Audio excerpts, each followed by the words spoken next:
গত বছরের ঠিক এই সময়টায় এক ভয়াবহ সংকটের মধ্যে ছিল বাংলাদেশ। সে সময় নানা অন্যায়, অবিচার, গণহত্যার বিরুদ্ধে ফুঁসে উঠেছিল দেশের লাখ লাখ দেশপ্রেমিক ছাত্র জনতা। তৎকালীন স্বৈরাচারী আওয়ামী লীগ সরকারি বাহিনীর বুলেটের সামনে বুক পেতে দিয়েছিল হার না মানা এসব জুলাই যোদ্ধারা। গণহত্যা চালিয়েও দেশপ্রেমিক এসব জুলাই যোদ্ধাদের দমাতে পারেনি সরকারি বাহিনী। শেষ পর্যন্ত ক্ষোভে ফেটে পড়ে গোটা দেশ।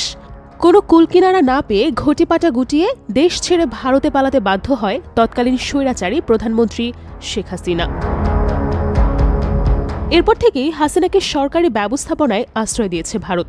যতদূর জানা যায়, নয়াদিল্লির একটি সেফ হোমে শেখ হাসিনাকে রেখেছে নরেন্দ্র মোদী সরকার। এর মধ্যে বেশ কয়েকবার ভারতের কাছ থেকে হাসিনাকে ফেরত চেয়েছে বাংলাদেশ।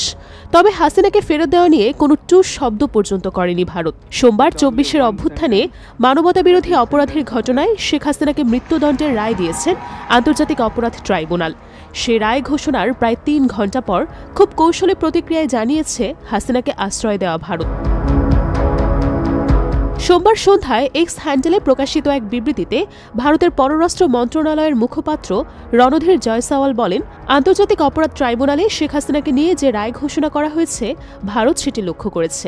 একজন কাছের প্রতিবেশী হিসেবে বাংলাদেশের শান্তি, গণতন্ত্র, অন্তর্ভুক্তি এবং জনগণের স্বার্থ রক্ষায় ভারত কাজ করবে। এই লক্ষ্যে আমরা সব সময় সব ধরনের অংশীদারের সঙ্গেই কাজ করে যাব। এদিকে রায়ের পরপরই মৃত্যুদণ্ডপ্রাপ্ত পলাতক আসামি সাবেক প্রধানমন্ত্রী শেখ হাসিনাকে হস্তান্তরের আহ্বান জানিয়েছে বাংলাদেশের পররাষ্ট্র মন্ত্রণালয়। ভারতকে পররাষ্ট্র মন্ত্রণালয় জানিয়েছে, রায়ে পলাতক আসামি শেখ হাসিনা জুলাই হত্যাকাণ্ডের জন্য অপরাধী সাব্যস্ত হয়েছেন এবং দণ্ডপ্রাপ্ত হয়েছেন। মানবতাবিরোধী অপরাধে দণ্ডপ্রাপ্ত হাসিনাকে দ্বিতীয় কোনো দেশ আশ্রয় দিলে তা হবে অত্যন্ত অবন্ধুসুলভ আচরণ এবং ন্যায়বিচারের প্রতি অবজ্ঞার শামিল। পররাষ্ট্র মন্ত্রণালয় জানিয়েছে, আমরা ভারত সরকারের প্রতি আহ্বান জানাই তারা যেন দণ্ডপ্রাপ্ত হাসিনাকে বাংলাদেশ কর্তৃপক্ষের কাছে হস্তান্তর করে। দুই দেশের মধ্যে বিরাজমান প্রত্যর্পণ চুক্তি অনুসারে এটি ভারতের জন্য অবশ্য পালনীয় দায়িত্বও বটে। তবে এত কিছুর পরেও হাসিনাকে আশ্রয় দেওয়া নিয়ে নিজেদের অবস্থান পাল্টায়নি ভারত।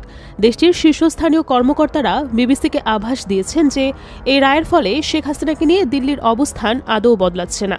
এমনকি হাসিনাকে বাংলাদেশের হাতে তুলে দেওয়ারও কোনো প্রশ্ন উঠছে না।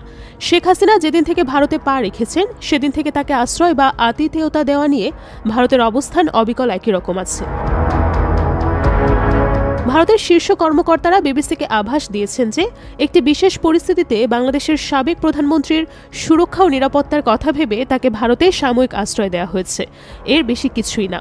বিশ্লেষকরা বলছেন, এর অর্থ হাসিনাকে আশ্রয় দেওয়ার সিদ্ধান্ত বা ভারতের মাটিতে তাকে আপাতত রেখে দেওয়ার সিদ্ধান্ত পুনর্বিবেচনা করা হতে পারে, এমন সম্ভাবনা দেখা যাচ্ছে না।